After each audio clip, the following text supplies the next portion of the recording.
이게 말이 돼? 이게 지금 2024년의 대한민국이 맞아? 지금까지 보여드리는 책들 중에 순위를 매길 수 없긴 하지만 저는 이 책이 정말 제일 좋았어요. 안녕하세요 여러분, 책 먹는 버섯이입니다. 오늘 여러분들께 소개시켜드리고 싶은 책이 이렇게 많거든요. 전반적으로 제가 요즘에 좀 관심이 가고 계속 찾아 읽게 되는 책의 주제가 노동에 대한 책들이더라고요. 보통은 돈을 버는 일이 노동일 텐데 그럼 돈을 벌지 않는 일도 노동이 될 수 있을 것인지, 보통 회사 생활이라고 하는 일을 하지 않는 프리랜서 노동자들의 일은 어디부터 어디까지가 노동이고 노동이 아닌 것인지 등등에 대한 여러 가지 생각들을 많이 하다 보니까 여러 가지 책을 찾아서 읽게 되었는데요. 이 책들에서 주요하게 전달하는 메시지, 우리가 한 번쯤 꼭 생각해보면 좋을 지점들, 그런 것들을 핵심만 요약해서 정리해서 여러분들께 알려드려 보겠습니다. 사실 노동에 대해서 생각하면 맨 처음에 딱 생각이 드는 것은 굉장히 모순적이다 라는 건데요. 왜냐하면 모든 사람들이 노동을 하고 싶어 하죠. 하지만 모든 사람들이 또 노동을 하기 싫어하기도 해요. 또 복권에 당첨되면은 사람들은 일을 바로 그만둘 거야 라고 하는 사람들이 10%도 안 될 정도로 나는 그럼에도 불구하고 계속 일을 할 거야 라고 이야기를 하잖아요. 제가 생각하기에 노동에는 그래서 단순히 돈의 가치, 돈을 번다 라고 하는 가치뿐만이 아니라 나의 가치를 높여주는 동시에 사람들과 관계 맺게 하고 소속감을 주고 연결감을 주고, 그러니까 되게 다양한 역할들을 하잖아요. 한편 평일에 정말 대부분의 시간들이 노동 혹은 회사 혹은 어떤 일 같은 것에 속해 있다라고 해도 과언이 아닐 정도로 내 삶의 정말 많은 부분을 차지하고 있는 것이기도 하죠. 그래서 정말 이 사랑스럽고 징글징글하고 증오스러우면서도 간절한 이 여러 가지 다채로운 모습을 가진 이 노동이라고 하는 것에 대해서 더 알아보고 싶다, 궁금하다, 그런 생각이 들었습니다. 제가 첫 번째로 소개시켜드리고 싶은 책은 구구와 서혜인 작가의 작업자의 사전이라고 하는 책인데요. 이 책은 정말 최근에 출간된 책입니다. 이 책에서는 작업자라고 하는 새로운 일꾼의 개념을 확립하고 있다고 할까요? 그 점이 되게 재밌는데, 우선 작업자가 무엇인지 제가 책의 서론 부분을 읽어드려 볼게요. 작업자는 제도가 규정한 일 너머를 상상할 수 있는 용어다.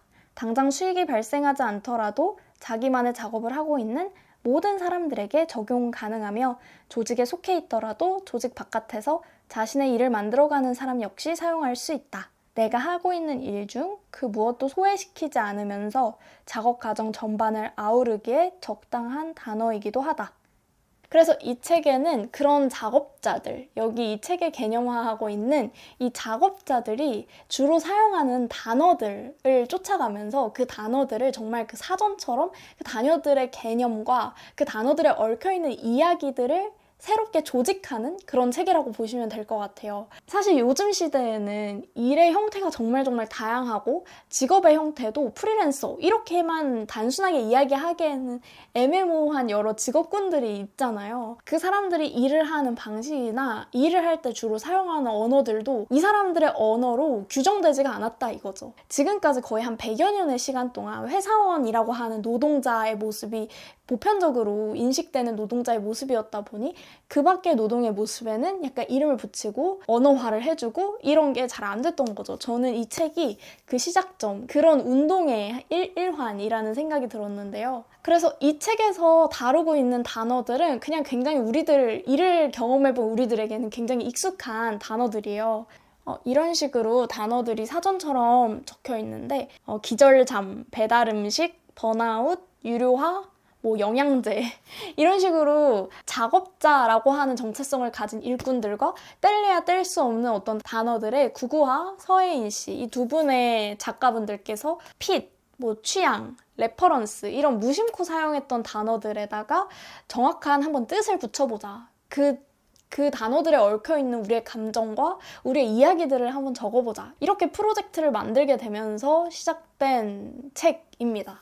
어떤 식으로 구성되어 있냐면 이렇게 자기검열이라고 해놓고 이렇게 두 개의 의미가 쓰여 있는데, 구구님의 자기검열 사전인데요. 뭐라고 적혀 있냐면 완벽주의와 짝을 이루며 작업자 스스로를 결박시키는 제약의 일종 이렇게 되어 있고요. 그 혜인님의 자기검열의 뜻은 잘 걸어가던 중에 갑자기 걸려 넘어지는 돌부리. 이렇게 의미화를 한 이유에 대해서 또 설명을 해주시고 그런 식으로 책이 구성이 되어 있어요. 정말 사전 같은 책이죠. 이 책을 다 딱 덮고 나니까 스스로 작업자의 위치에 놓여있는 사람들을 위한 정말 좋은 사전이 생긴 느낌이었어요. 사실 작업자라고 하는 직업은 사실 없었잖아요. 근데 이거를 새로 개념화를 하고 이 사람들에게 언어를 주고 이 사람의 노동 방식을 작업이라고 규명함으로써 이 사람들이 하는 일이 비정상적인 일의 형태가 아니라 좀 다른 형태의 일, 하지만 일이라고, 노동이라고 인정될 수 있는 일이다 라고 다른 사람들에게 많이 보여주고 싶기도 하고 그런 책이에요. 정말 좋은 일꾼들을 위한 사전이다. 요즘 시대의 사전이다. 그런 생각이 들어서 추천드리고요. 두 번째로 제가 재미있게 읽은 책은 일꾼의 말이라고 하는 책입니다. 이 책에도 두 분의 저자분이 계세요. 강지연 그리고 이지현, 이 두 분의 저자분들은 40명의 일꾼들을 한 명 한 명 다 인터뷰를 했어요. 그 사람들의 여러 가지 가치관이나 생각들을 정리해서 담아놓고 있는 책이에요. 긴 시간 조직에 속해서 일을 한 사람의 인터뷰도 있고 뭐 IT 분야에서 일을 했던 분도 있고 마케팅 분야에서 일을 했던 분도 있고 아니면 이직을 정말 많이 했던 분도 있고 그 40명의 일꾼들의 정말 다양한 사람들의 이야기가 녹아있다 보니까 내가 생각하지 못했던 지점에 일에 대해서도 생각이 많이 열리게 되는 그런 책인 것 같아요. 제가 생각하기에 인사이트라고 하는 단어는 원래 사람들이 그렇게 고정관념적으로 생각하던 것을 비틀어서 바라보는 그런 좀 다른 시각이라는 생각이 들거든요. 그러니까 일사이트도 약간 그런 의미로 해석을 해볼 수가 있는 거죠. 보통 사람들은 첫 직장이 제일 중요하다라고 이야기를 한다거나 보통 사람들은 뭐 이 외향형의 사람들이 일을 잘한다 이런 식으로 생각을 하지만 그런 고정관념이 있지만 내 생각엔 좀 다른데? 이런 시선들이 되게 많아요. 원래 사람들이 고정관념적으로 말하는 좋은 일꾼의 태도, 자세 그런 게 아니라 나라고 하는 사람의 개별성 그리고 나라고 하는 사람의 다른 사람들과 다른 특이한 특징들이 있잖아요. 그것들을 살려나가면서 이 조직 안에서 내가 좀 잘 살아남아서 일을 계속 할 수 있는 그런 방식에 대해서 좀 고민을 하고 풀어나간 그런 책이라고 보시면 될 것 같아요. 예를 들면은 어떤 일꾼의 말이 있는지를 한번 예시를 들여드려 볼게요. 일꾼 7의 말인데요. 저는 회사에서 솔직함을 담당하고 있는데요. 이게 일꾼 7의 이야기입니다. 더불어서 어떤 이야기가 나오냐면요. 솔직함이 불러온 효과는 생각보다 큰 듯했다. 긴장을 풀고 회사에 출근할 수 있게 되었고 누군가는 나를 신뢰할 수 있는 사람으로 평가했다. 내가 회사의 규칙을 잘 지키고 있는 한 솔직함은 더 강한 무기가 된다는 것을 느꼈다. 가면을 쓴 사람은 절대 가질 수 없는 아주 강력한 무기. 이런 내용이 나와요.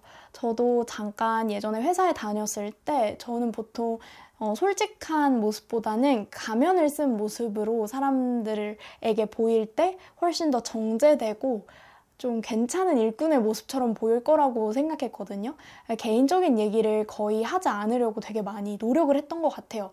물론 개인적인 얘기를 해라 이런 느낌의 이야기이기보다는 나의 감정에 있어서 어떤 부분은 너무 가면을 쓰고 꽁꽁 숨기기보다는 조금 더 솔직해도 그리고 내가 이 공간 안에서 편안했을 때 훨씬 더 자유분방한 일의 퀄리티가 나올 수도 있고 사람들과의 관계도 훨씬 더 자유롭게 맺어질 수 있잖아요. 그래서 보통은 많은 사람들이 회사에서는 입조심하고 나의 진짜 모습을 드러내는 것보다는 좀 다른 모습을 보여주는 게 더 나을 수 있다라는 말을 많이 하지만 이 일꾼 7의 말을 보면서 좀 다를 수도 있지 않을까라는 생각을 해볼 수도 있었던 것 같아요. 그 밖에도 내향적인 사람으로서 일하는 방식에 대한 이야기도 있었는데 세심하고 내향적인 내가 괴롭지 않은 것을 일의 기준으로 삼았어요 라고 하는 일꾼 8의 이야기도 되게 인상적이었어요. 보통은 나를 바꾸라고 얘기를 하지 이런 나인체로 괜찮은 공간에서 일을 해라 라고 이야기해주는 선배들은 많이 만나지 못한 것 같아요. 그래서 이렇게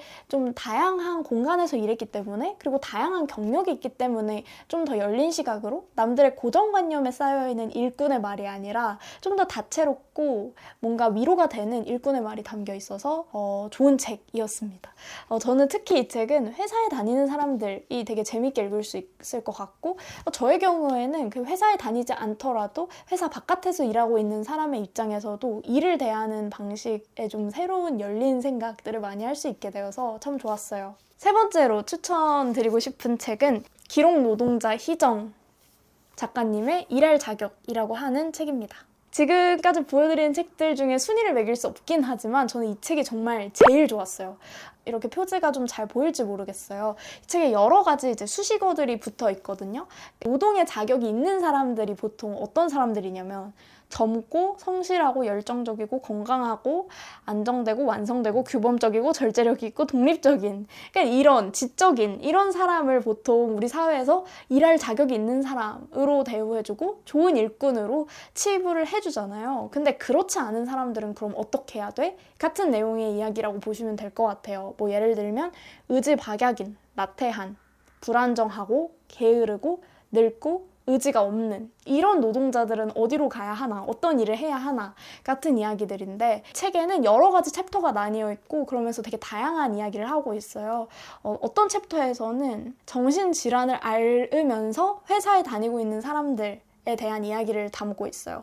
ADHD나 우울증 혹은 뭐 조울증 이런 걸 앓으면서 회사에 다니는 일이 얼마나 힘든지 그런 이야기를 하고 있고요. 또 다른 챕터에서는 정상 체중에서 되게 벗어난 약간 뚱뚱한 몸을 가지고 있는 사람들이 일자리에서 살아남기 위해서 어떤 고군분투를 하고 있는지 그런 이야기가 담겨있기도 하고, 이렇게 여러 가지 챕터에서 다양한 노동할 자격이 없는 사람들이라고 불리우는 사람들의 이야기, 인터뷰를 담고 있는데요. 저는 이 중에서도 첫 번째 챕터가 너무너무 인상적인 거예요.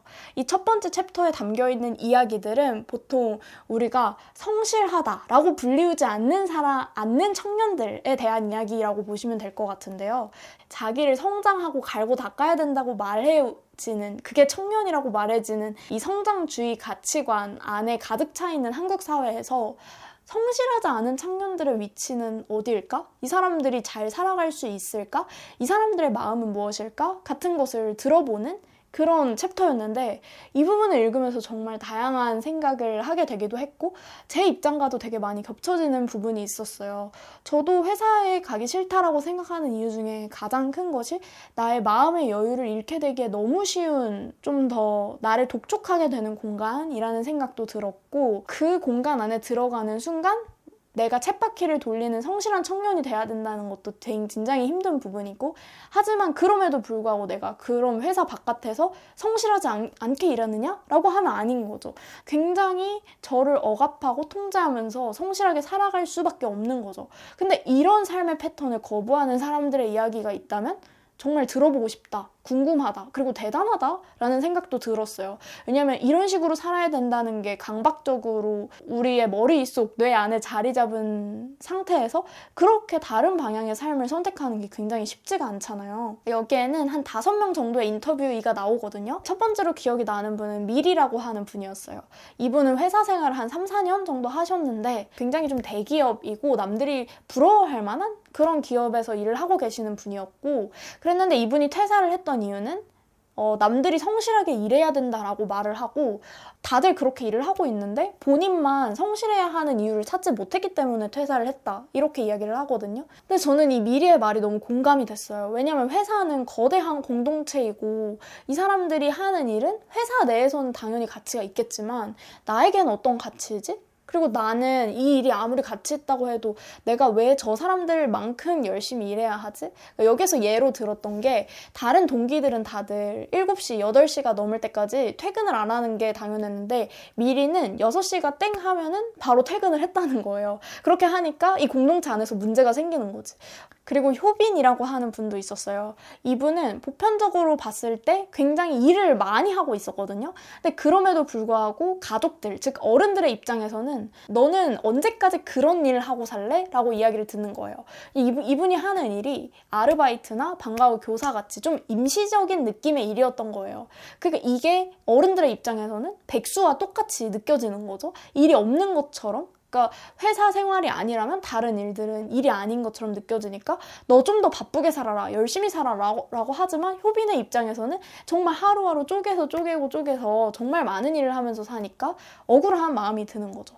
또 효빈의 인터뷰 중에 굉장히 인상 깊었던 내용이, 이제 효빈이 비혼의 삶을 살아가겠다고 결심을 한 인물이었어요. 그러니까 여자 혼자 살겠다라고 결심을 하고 나니까 약간 막막한 느낌이 들었다라고 하면서 나온 문장이었는데, 사회적 소수자들은 모두 더 많은 돈을 벌어야 한다. 장애인도, 질환자도, 성소수자도 취약한 사람이 남들처럼 살려면 더 많은 자본이 있어야 한다. 더 많이 가질수록 취약함은 희미해진다. 이런 부분이 나왔는데 뭐랄까 너무 현실 그 자체이면서 너무 슬픈 거예요. 정말 취약하면 취약할수록 돈이 더 많아야 하는구나. 일을 더 많이 할 수밖에 없는 거구나. 그런 좀 생각이 들어서 이 인터뷰 이 부분이 되게 슬프게 와닿았고요. 윤재라고 하는 사람도 되게 특이한 사람이었는데 이분은 소위 그런 사무직, 그런 관리직 직업을 하면서 제조업 사업장에서 노동을 하고 계시는 분이었어요. 이분이 어떤 이야기를 하냐면 내가 꿈이나 성과를 찾으려고 무언가를 한다면 계속 좌절하고 마모되어 가면서 현실을 직시해야 할 거 아니에요. 내가 뭘 할 수 있을 것인지 매일 고민하고 그러면 그 결과에 스스로 비관하게 되거든요. 좌절을 반복하게 되고 그 좌절에서 무언가를 교훈 삼아 배워야 한다고 또 생각하고 그러니까 주체적인 노동이라고 하는 게 스스로의 자기 검열과 평가로 가능한 것이라면 윤재라고 하는 사람은 차라리 아예 그런 노동 자체를 거부하겠다라고 하는 새로운 시선인 거죠. 이 희정 작가님은 그 마음이 온전히 이해되는 건 아니지만 인터뷰를 하고 나서 몇 년이 지나서 생각을 해보니까 윤재라고 하는 사람이 오히려 똑똑한 거 아닌가? 그런 생각을 하면서 이런 문장이 나와요.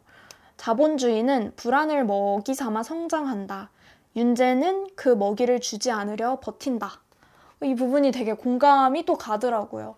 아무튼 여러 가지 삶의 모양이 있고 그 노동이라고 하는 귀찮은 걸 계속 해나가는 사람들이 있고 왜냐하면 성장을 해야 한다는 강박이 있잖아요. 내가 성장을 해야만 이 자본주의 사회에서 살아남을 수 있을 것 같으니까 계속해서 일을 벌리고 하는 사람들이 있는데 그 사람들 안에서도 또 다양한 목소리와 청년들의 얼굴들이 있다는 걸 볼 수 있었어요. 이 책에서. 이 책에서는 요즘 청년들이 가장 노력하는 세대다라고 말하면서 모두가 달리는 사회에서 걷고 있는 사람은 자신이 멈춰있다는 착각에 빠지게 된다.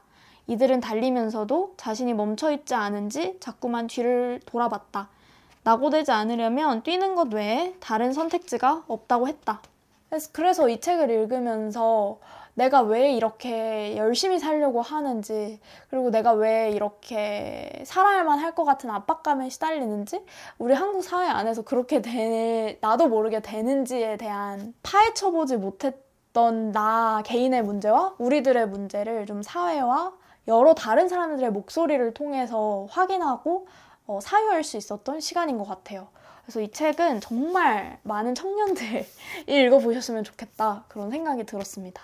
제가 또 한 권에 정말 좋아하는 책은요. 나 블루칼라 여자라고 하는 책인데요. 저는 최근에 또 되게 다양한 직업군의 사람들의 목소리를 담은 에세이들을 정말 많이 읽었거든요. 몇 가지 지금 생각나는 건 그 노가다 칸타빌레라고 하는 책인데 원래는 기자로 일을 하다가 건설 현장에서 일용직 일을 하고 계시는 분의 에세이 집이었고요. 이거 정말 재밌었어요. 나도 몰랐던 건설 현장의 여러 가지 일들을 알 수 있게 된 그런 책이었고요. 되게 현실적인 책이었어요. 그리고 다정함은 덤이에요 라고 하는 책도 지금 생각이 나는데 편의점에서 일을 하면서 써내려간 에세이였고요. 믿을 수 없게 시끄럽고 참을 수 없게 억지스러운 이라고 하는 책도 있었는데 콜센터 노동자로 살아가시면서 보고 듣고 느낀 것들에 대해서 또 에세이로 쓰신 책이었어요. 세상에 정말 다양한 직업군이 있는데 어떤 직업을 가진 사람들의 목소리는 쉽게 들을 수 있지만 또 다른 어떤 분야의 직업은 그렇지가 않은 것 같아요. 몸을 쓰는 일을 하는 사람들의 이야기 같은 걸 다룬 책들이 더 많이 나왔으면 좋겠다 그런 생각이 들었고 이 책에도 정말 다양한 몸을 쓰는 일을 하면서 살아가고 계시는 여성분들의 목소리가 담겨 있는데 70대부터 해서 20대까지 정말 다양한 나이대 여성들 그리고 직업군도 되게 다양했어요. 레미콘 운전 노동자, 화물 노동자, 형틀 목수, 철도 차량 정비원 등등 정말 다양한 직업군에서 일을 하고 계시는 분들의 목소리를 들을 수 있어서 너무 좋았던 책인데요. 지금 이렇게 딱 직업들을 얘기를 하더라도 딱 느껴지는 게 남초 직군의 직업군이잖아요. 그러다 보니까 지금 봤을 때는 어떻게 요즘 시대에 이런 말을 해? 같은 말을 이 여성 노동자들한테 하는 남성분들이 되게 많더라고요. 이게 말이 돼? 이게 지금 2024년에 대한민국이 맞아? 라는 생각이 들 정도로 너무 상처되고 말도 안 되게 편견적인, 여성 편견적인 말을 정말 많이 하시고 되게 거친 남성들이 많은 그런 공간이기 때문에 또 이 직군에서 일하는 것이 되게 어려웠겠다 그런 생각이 많이 들더라고요.